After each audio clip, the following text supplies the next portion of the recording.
Hey everybody, this is Nick South of Gaming Trend, and today I'm here to take a look at Hellenica, the story of Greece. It's by designer Scott Demers, and it'll be kickstarted by Mr. B Games.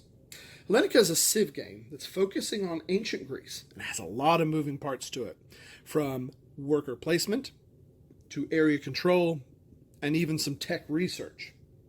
You can play it from one player all the way up to 7, and enables you to kind of play with any of kind of the usual suspects from the area. You got Sparta and Athens and Troy and several others. One of the things I really lament about playing Civ-style games sometimes is you don't get that epic feel to it. You never get a chance to see your Civ kind of expand geographically, but also economically as well. And that's not the case here. This board is absolutely huge. So there's plenty of opportunities for you to spread out and see your Civ grow and really build that engine to make your Civ successful.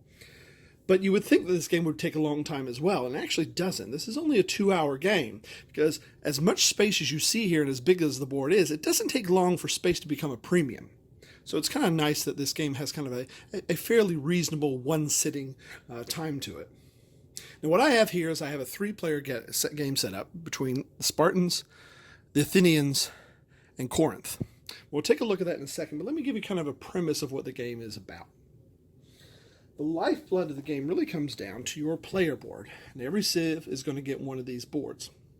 And over on the left here you see various actions that are able to train and build, research, worship, and supply. So if you need to train troops, what you're going to do is you're going to get some of these cubes, and they'll be on the train.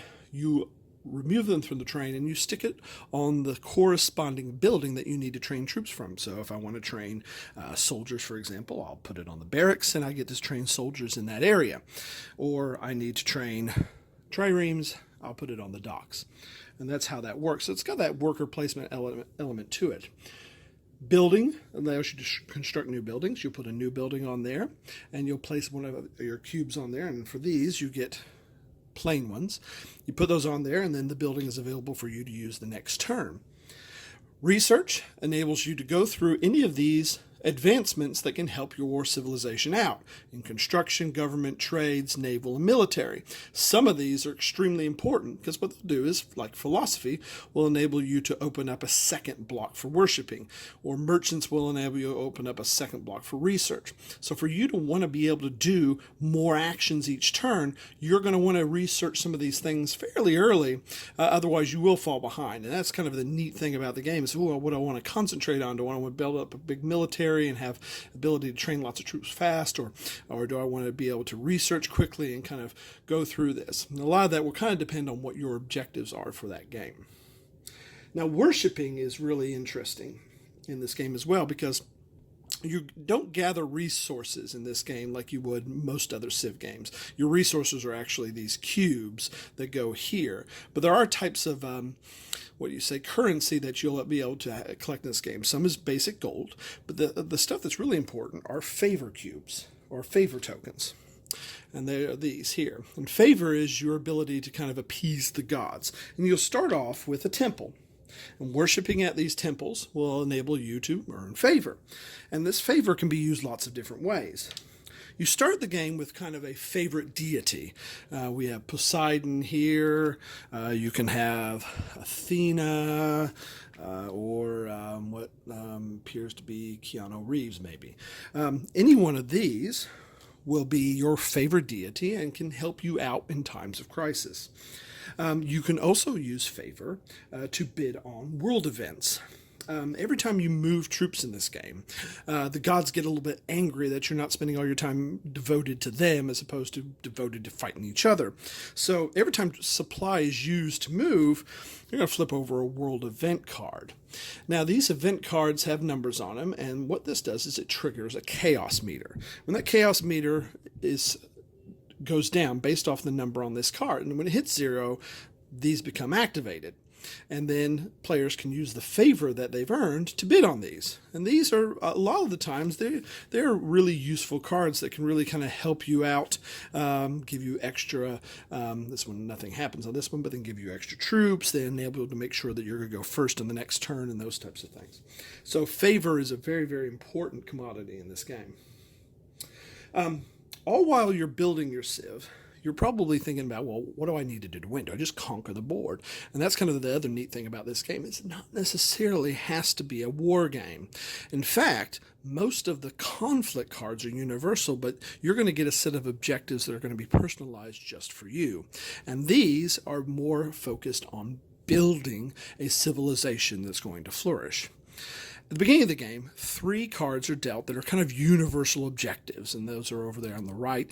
And for my game that I have set up here, it's controlling so many sea zones, making sure that you're the one with the most cities and those types of things. So those are kind of universal. But you're also drawn some ones that are just specific to you. So in this case, the Spartans drew production, and that is have at least 4 city upgrades and mines, and chaos, which is have at least 1 mythical beast on the board that you placed. If at any time you fulfill 3 of these objectives, so maybe the 2 that you've got here and the one of the ones that are universal for every player, you win the game. So everyone's kind of shooting for their own stuff, but there's some ways that may overlap, the universal ones everyone's shooting for, and sometimes these cards also may be shared by other players as well. Let's take a look at the 3-player game I've gone over here and see how a turn might look. Okay, here we are a few turns in, and let's kind of give you the story so far. The Athenians are in really good shape now. As you can see on their board, they've managed to accumulate 9 actions. They've doubled their training, doubled their builds, they've doubled their research. They still have 1 cube for worship, but they do have 2 supply tokens. And they've also managed to research several different texts. And one of their hidden agendas is for them to research more advancements than any other player. And right now, they are fulfilling that winning condition. On the board, the Athenians actually took a beating early on because Corinth managed to win one of the world events that gave them some extra troops. They went on the offensive and they tried to attack Athens right here, and they were beaten back. So the Athenians have decided that they're going to start this turn in first place. And normally, as I said earlier, the civ with the most favor is the one that would go first. But in this case, the Athenians would have gone second, but they got this card. They won this card through the world event, so this is going to enable them to go first on this turn. That's very important for them because they want to be able to take a strike at Corinth before Corinth builds back up and takes a strike at them. So the way actions are done is each civ will do 1 and only 1 action in turn order. So Athenians will do 1, and then they have picked Sparta to go after them, and then Corinth will go last. So the Athenians, for their first action, they're going to take a cube off their supply, and they're going to put it on a market. And this enables them to move troops from one area. And every time you put a supply in a market and you want to move troops, it will go into one area. You pick one area and they'll move one area. Now, cavalry and heroes can actually move 2 spaces, but to do so requires 2 supply moves. So now you understand kind of the importance of supply if you want to move around the board. So Athenians are going to attack from here, and they're going to attack with these 4 armies. And what they've got is it's comprised of 1 horse and 3 hoplites. Okay, so we got 1 cavalry, and these gold markings here indicate that these are elite. So making up your dice pool for each battle is determined by what troops you have, the quality of those troops I have, and if there's a mix here. So for this particular battle, we're going to get 1 blue cube because we have hoplites. We're going to get another blue cube because we have elite hoplites.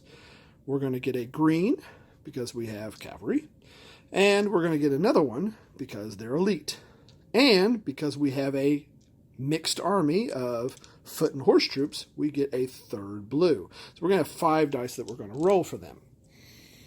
So we're going to roll those dice, and the highest number I got was a 6. So for right now, they have a 6 combat value. So now let's take a look at what Corinth has. Now Corinth has 1 horse, 2 foot soldiers, but they also have a hero. The hero is a little bit special here. The hero's got designated by those 2 markings. So they're going to get 1 blue for the hoplites, 1 green for the cavalry, another blue because they have a mixed army, and then they're also going to get a special yellow dice.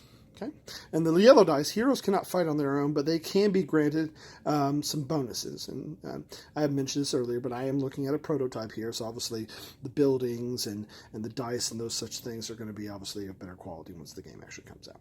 So we're going to roll these dice for Corinth. We're going to look at their highest number again is 5. And they got a blank on the yellow, so their hero didn't provide any bonuses this time. So Athens got a 6. Corinth got a 5, so what's going to happen is Corinth is going to lose 1 troop. They're going to take off one of the hoplites, and then the battle will continue. So even though you're doing one and around and everything else, it's fairly easy to get your dice pool going, roll, and go from there. So we're just going to speed out this battle real quick, and we're going to say that they both lost 1 more, and Athens decided that it wasn't worth it, and they pulled back, which you have the option to do at any time at the end of a round of battle. So now we move on to the Spartans. The Spartans also have accomplished some of their victory conditions, because right now they have at least 1 placed mythological beast on the board. And they won a world event earlier that placed the Chimera. So the Chimera is kind of roaming around here, and this is kind of really what hurt Corinth early on. Corinth had gotten those extra troops. It looks like they were going to spread out, and all of a sudden, blam, that gets stuck right next to them. It blocks out their access to try to get these 2 spaces here, these mines, so they can build up their civ more, and so Corinth has gotten kind of bottlenecked in here. So Sparta, however, takes a look, and they're 1 away from fulfilling their other card, which is have at least 4 city upgraded mines. Now, on the board, I haven't mentioned this, but every section has 2 different symbols in it. You see this full circle here and kind of a half circle there. This means this is a city area, and this enables you to put in 2 improvements, such as academies or markets or temples or what have you in this area. But mines cannot be used for city improvements until you've upgraded them. So one of the first things that the Spartans researched was mining, so that way they can mine this area and then be able to put upgrades as well. Now, I know it's tough to see, but I have 3 academies in this area. Let's zoom in a little bit and see if you can see that, but the academy's in this area. Now, why would I put 3 in the area? Well, this is one of the things that the game is kind of neat about, because it enables you to kind of specialize different cities. Now, if I go to research, I'll spend a cube, and I'll put it in one of these academies. And then you get to collect based off the total number of that building in an area. So if I had 2 barracks and I go to train, I would get 2 hoplites instead of just 1. So here, what I'm able to do is I'm able to recruit not 1 philosopher, so I can do some research, but instead I'm able to recruit 3. Now 3 is important because 3 enables you to research 2nd level techs. So just using the Troy board here as an example, so you can see right now the Spartans have logistics and tactics, and then what they want to do is they want to get this brilliant general, but this is a 2nd tier research. And so for them to get one of these, they have to have at least one of these. Well, Spartans have 2, so they can now recruit brilliant generals. So they're going to research that using their 3, and they're going to add that to the board. And that means from now on, any battle that they're involved in, they could put a general in there, and that general will give them an automatic +1 on their die. So it's very important, because Spartans have kind of realized they're playing kind of a defensive game here, because they're really close to winning, and they don't really need to spread out. But they've noticed the Athenians have kind of landed next door, and so they're keeping a watchful eye on them. Now, Corinth managed to survive. So what they need to do is they're going to train. And so they're going to take a training cube. They're going to put it on the stables, and that enables them to recruit. Since they only had 1 stable in that area, they're going to recruit 1 cav. And they have actually researched tactics, so that enables that cav to be elite. So that one goes there. So that gives you kind of a rough idea of how it goes. And now we'd go back to the Athenians, and they would get to go again. So they may end up doing something like, okay, well, we need some favor because we've only got 2. They may take a worship cube, and they may go to the temple to gain another favor. They now have 3. Okay. As they go along, you can use the back of your Gods card for some special abilities. And Poseidon here has a really nice one because as you have more temples, and every temple has a different color, so Poseidon's are blue. If you have 2 blue temples available to you, and you use 2 favor, you can cause storms at sea, which means no fleets may move to, from, or transport via the sea tile this turn. So you can say, oh, those Athenians are getting pretty close to me. This happens to be Sparta's card. Sparta can cause storms at sea. The Athenians are stuck, and Sparta can kind of live. And using this can kind of help you out. And you can have more than one deity. As the game goes along, you can build more temples and have different deities that you can kind of pray to and everything else. So there's quite a bit to going on to every turn because you have some different strategies. Oh, do you want a lot of favor from the gods to help you out and protect you while you build other things? Do you want a lot of markets? They'll enable you to move troops around or gather coin that can be turned into use for other actions, actually. Do you want a lot of academies, is what the Spartans have kind of gone with here, so they can get a lot of philosophers, so they can start churning up for the advancements, because even though the Athenians don't know it, the Spartans also have a objective card where they're trying to get a certain number of research unlocked. So that's kind of a synopsis of what a turn looks like. Now let's take a look back at the full game and talk about my final thoughts. Now, as I mentioned, I am looking at a prototype, and so the Kickstarter hasn't started at the time of me playing through this. And I've had a chance to play this about 3 or 4 times now over the last week, and I'm very impressed if we did nothing else than just this game. I like the fact that you can have worker placement, and you can kind of specialize your cities, and you can focus on different areas. I like that you have some hidden objectives that you would be going for, but you also have public objectives that you kind of keep an eye out for. Oh, they've got 5 sea zones. I know you need 6 to win. They may be close. Perhaps I should send out some triremes in there to attack them. I like that the game doesn't necessarily have to be militaristic. You can decide on having 3 public objectives that are not, and play a friendly kind of civ building game. It's very customizable.